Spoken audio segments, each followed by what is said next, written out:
చిన్న పిల్లలకి ఈ విధంగా మనము అంటే పంతులు గారు మనకి నోట్లోని బీజాక్షరాలు రాస్తున్నారండి. అది చూసారా, పసుపు కొమ్ముతో రాస్తారనమాట ఆ బీజాక్షరాలు రాస్తుంటే గగన చూడండి ఎలా చూస్తుందో.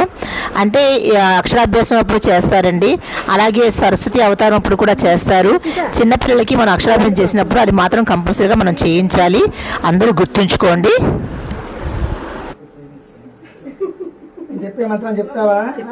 చెప్పు. ఓం ప్రణోదేవి సరస్వతి వాజీ బిర్వాజని దీన పవిత్రియ వతు. ఓం సం సరస్వతి దేవత సంపూర్ణ విద్యా ప్రాప్తిరస్తు.